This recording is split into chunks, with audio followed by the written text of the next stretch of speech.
Mheshimiwa Spika, nami nikushukuru zaidi na Mwenyezi Mungu nimshukuru zaidi kwa kutujalia kupata afya njema na kutuwezesha kuwepo hapa. Napenda kumshukuru Mheshimiwa Rais wa Jamhuri ya Muungano wa Tanzania kwa kazi kubwa sana anayoifanya kuhakikisha nchi inakwenda katika utulivu na amani. Na kutulia kwake na kwa yeye na uvumilivu na ukimya ambao ameamua, basi hii ni jibu tosha kwa yeye anapenda amani ndani ya nchi hii. Mheshimiwa Spika, mimi nitazungumzia njia kuu za mapato ambazo inabidi zisimamiwe na wizara. Tunahitaji mapato zaidi. Sasa hivi Tanzania tujifunze kwa wenzetu baadhi wanaofanya mabadiliko makubwa ya kiuchumi. Hatutaki tena kuchukua mahela kutoka nje ambayo inakuwa kama ni kukopa na kama ni masimango, lakini Mwenyezi Mungu kutokana na trend wanayokwenda nayo ya kiuchumi, nasema Mwenyezi Mungu azidi kuwabariki. Katika nchi hii tuna maeneo manne ambayo tunabidi tuyasimamie. Katika kilimo tunaingiza fedha za kigeni, hasa katika mazao kama ya korosho. Korosho tunaita ni green gold. Lazima yapewe kipaumbele ili tuzidi kuzalisha na kupata mapato zaidi. Mheshimiwa Spika, katika upande wa uchukuzi, bandari zetu, hizi bandari zinatuletea pesa za kigeni kwa meli zinazoingia, na kwa kweli hali ya kiuchumi ndani ya uchukuzi nayo inakwenda vizuri. Lakini nitazungumzia Wizara ya Mali Asili. Mimi ni balozi. Na katika kwa balozi, nina balozi mwenzangu ambaye ni Mwigulu Nchemba. Huyu ni balozi wa watu wenye ulemavu. Hii wizara, naomba balozi mwenzangu unisikilize kwa makini na ujue nipe majibu mazuri. Kwanza wewe ni msikivu. Nilikushauri swala la watu wenye ulemavu na kupata gawio lao katika kupitia wizara pamoja na vijana.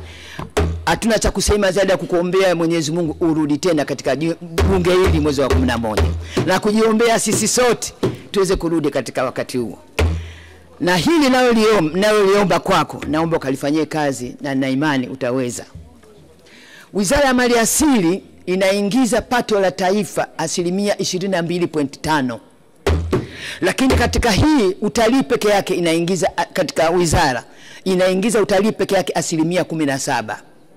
Lakini katika eneo la utalii inaingiza katika fedha za kigeni 30%. Ili eneo nataka liboreshwe ili hizi pesa za kigeni badala ya kupata 30%, tuna uwezo wa kupata hata 50%. Tujifunze, tuone wenzetu wa Seychelles, utalii peke yake inaoingizia karibu 75% ya uchumi wa nchi yao. Kwa nini nazungumza hivi? Mheshimiwa Rais alileta Royal Tour. Hii Royal Tour imeleta wageni wa kutosha. Watalii wanaoingia Tanzania ni wa kutosha wengi. Na watalii hawa wamevutiwa na spirit ile kuja nayo Mheshimiwa Rais ya kuitangaza Tanzania duniani kote. Sasa tunacha kujifunza hapa. Watalii wanataka kuja hapa wakiwa na pesa zao za kigeni. Wanahitaji malazi bora, wanataka mabarabara bora, miundombinu bora, uwasiliano bora, ili na wao wazidi kuja wengi na wengi. Tuko katika vita ya kiuchumi. Nchi zote za jirani zinafanya utalii, lakini utalii wa Tanzania umetukuka. Sasa nakuomba balozi wangu wa watu wenye ulemavu, mimi ni mlemavu mwenzio, ninakuomba kitu kimoja, angalau kakifanyie kazi na ukiletee majibu. Leo pesa zote zinazokusanywa kusanywa na Ngorongoro, TANAPA yanakuja mfuko mkuu. Zikija huku kurudisha kule inakuwa ni issue. Bahati mbaya mimi ubalozi wangu lazima niusemee humo ndani kwa tunahitaji wapewe, wakusanye na watoe gawiwe kwenu. Hapa msiwe na kigugumizi, na tutahakikisha pato nao litegemea la 30% la forex litaongezeka. Niliona clip moja, watalii wamekuwa stuck katika daraja huko kipindi cha mvua, na ulipofika pale ile wanaongea, wanawaomba duniani wasaidie wako katika mazingira magumu. Leo ndani ya mbuga ni sehemu ambayo ni hatarishi. Kuna wanyama wakali ikiwemo simba, ikiwemo tembo. Sasa ukiwaacha watalii wakiwa katika mazingira yale, kwa kweli balozi mwenzangu naomba uniheshimishe kwa hili na kuomba tafadhali. Na bahati nzuri mkae chini tu muenda MOU, tunataka sisi hela hii mtupatie. watawapeni at the right time. Katika sheria ya manunuzi kuna kitu kinaitwa unatakiwa ununua, you have to buy at the right time with the right quality, quantity and price with the environment. Sasa leo kama tunakaa tunategemea watalii wanakuja, lakini mabarabara mabovu, wenzetu watatake advantage ya kutuangamiza. Mimi nikwambie Mheshimiwa Speaker, nilikuwa balozi kuhakikisha geti la Gorogonjwa alifunguliwa kwa kutaka Serengeti ipate mapato. Leo Serengeti inapata mapato makubwa. Lakini nakwambia hili kwa vile nimelifanyia tafiti.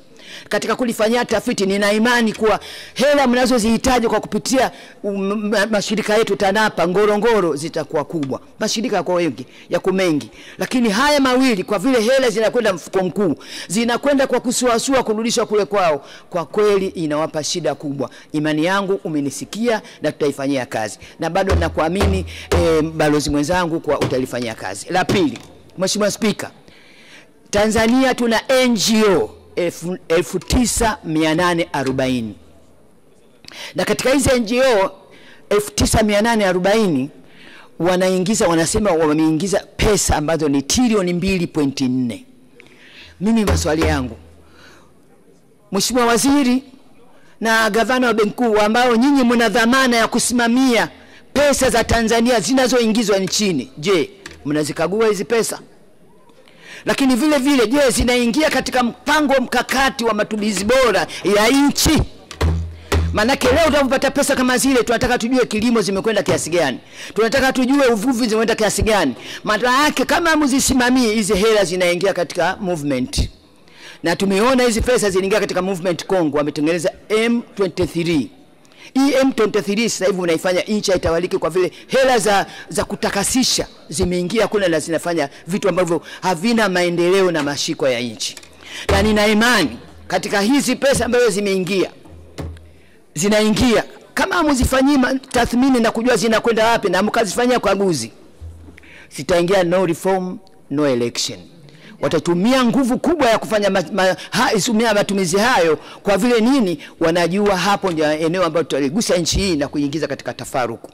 Tunamwombea Mwenyezi Mungu Mheshimiwa Rais aweze kusimamia hili, na nyinyi sisi watendaji wote kwa pamoja tusiruhusu kuileta mianya ambayo itatufanyia nchi hii iingie katika machafuko. Imani yangu mimi napenda sana nchi na amani.